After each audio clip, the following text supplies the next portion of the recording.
Mitchell. How many people in the class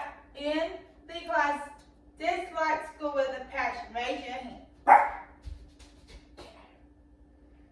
How many of you have had to fight for your grades to be on honor roll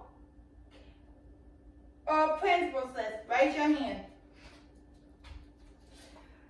Those who raise your hands to both of my questions, me and you are the same in this aspect of my questions I asked you. I have disliked school with a passion ever since first grade. Ever since first grade. Because of the homework and having to fight for me to be on honor roll. Winston Churchill once said, "Success is not final, failure is not fatal, it is courage to continue what counts," and that is true to my school career and me today. Things you need to know include struggles in school, deciding what I want to do in the future, and how it is to be a living adult with ADHD. The first point among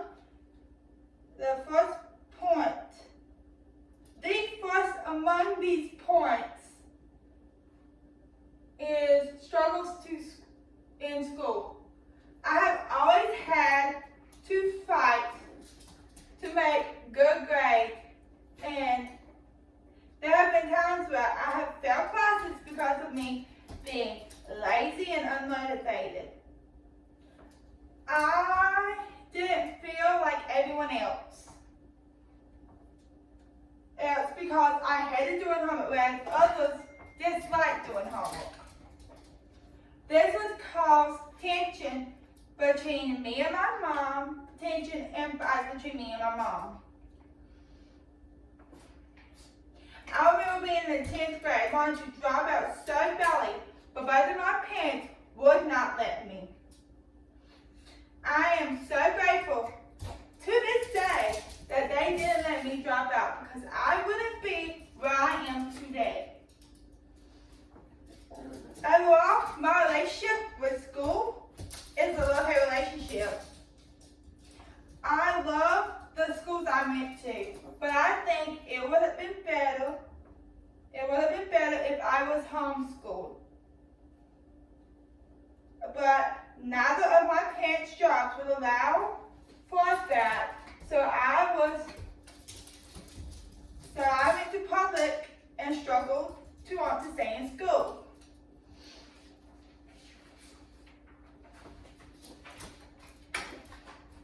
The second point is deciding what I want to do in my future.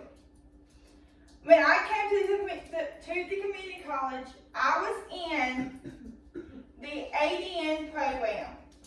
I had done well in the HOSA competition, so I thought I wanted to be a nurse. I could not pass my CNA exam, and so after that, I was set for nursing and realized that it was not for me. I love nursing. I think it is a wonderful career, but as I said, it is not for me. I love being in early childhood education program. It is where I need to be because of this fact that my Aunt Sandra is a kindergarten teacher, my Aunt Karen 3rd grade, and my mama a high school teacher. So it is in my blood to be a teacher. My thing is, do I want to work as a teacher assistant for a year or two and see if I would like being a teacher assistant, and then coming back to Sampson in the transfer track of my program and finish the big courses I would have left to do, do and then go to UNCW and open a preschool or just open a preschool. I think I want to do what I just talked about. Even when me and my in school don't get along. Like I said, love-hate relationship. But it is worth it because it is my true calling. I love my kids I work at preschool that I work at. I wouldn't change it for the world. Now that you know about my struggles in school and my future, let's start to understand children growing up to be adults with ADHD and what the symptoms are so you'll be able to understand the function of my brain. This is how it is to be living with adults with ADHD. I have grown up with ADHD my whole life, since preschool and daycare. That means I have grown up taking medicine to help me focus, especially with school. I would be in school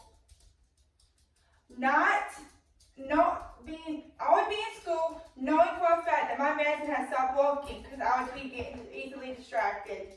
My focus wasn't where it was to be, and my grades started to show the effects of my medicine not working.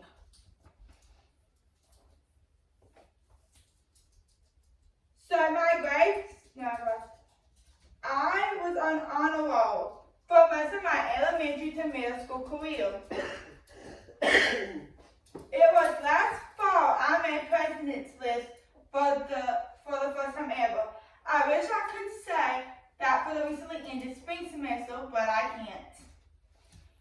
It is 10 times harder for children and adults with ADHD to do well in school if they do not have their parents pushing them to know,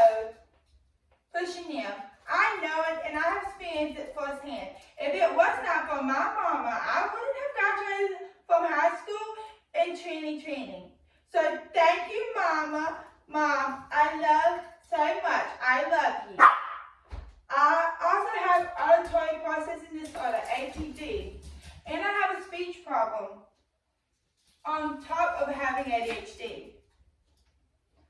For anyone in the audience that does not know what ADHD means, it is Attention Deficit Hyperactivity Disorder. Now that you know how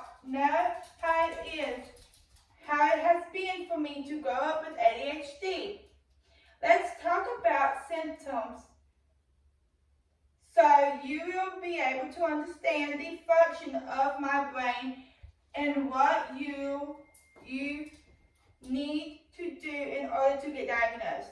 These are the main signs and symptoms that you may have ADHD. For number 1, short attention span for age.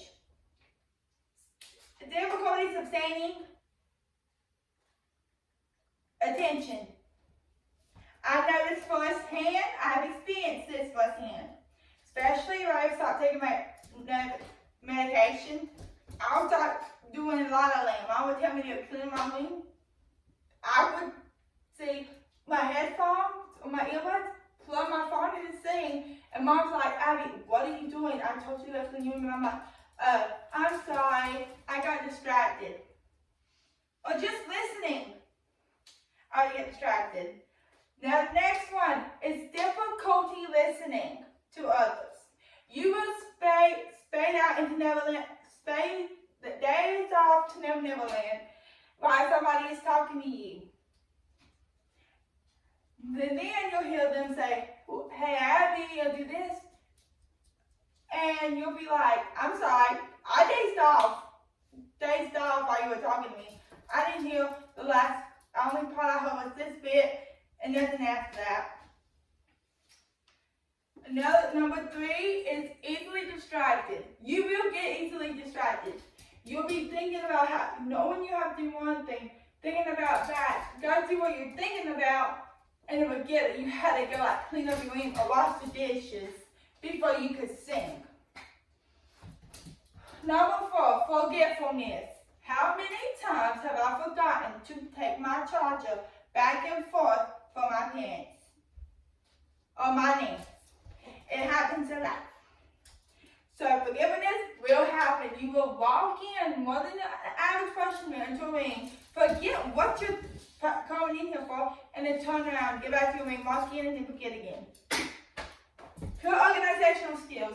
I wish I had pictures of my binders. Because of the fact I had papers in the front pocket, and in the back pocket, and in the middle, and in my backpack. But it was my organizational skills. Yes, they were poor in other people's eyes, but to me, it made sense. Now, every once in a while, I would lose something I needed. But I would always find it because of my organizational skills that I had that made sense to me, but in other people's eyes would not make sense. Number 6, the last and only. Poor studying skills for my age. I did not study like a 10-year-old in college would do. I need to get better at that, but I do not. And part of that is because of my ADHD, and part of that is me being lazy and unmotivated to study. For you to get diagnosed, you would contact your doctor, and they would tell you that you will have to run tests, and then if you need the medicine, that they would prescribe it to you. You most likely will have to go to another doctor that specializes in the area of ADHD fits under. Now, you know my struggles in school, deciding what I want to do in the future, and how it is to be with a living adult with ADHD. Having struggles in school is very normal. Disliking school a lot is very normal. Because as you got older and higher in grade, the more boring school becomes.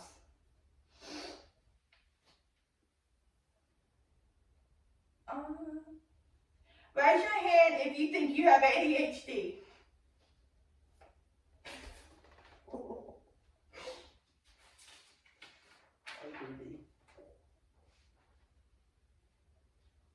So after hearing about me and everything I had to go through, how many people can relate to me? Raise your hand. Thank you. It concludes Who is Abby Mitchell? That was very good. Now what you need to do is listen to it and watch it and see if you're satisfied with it. You did better.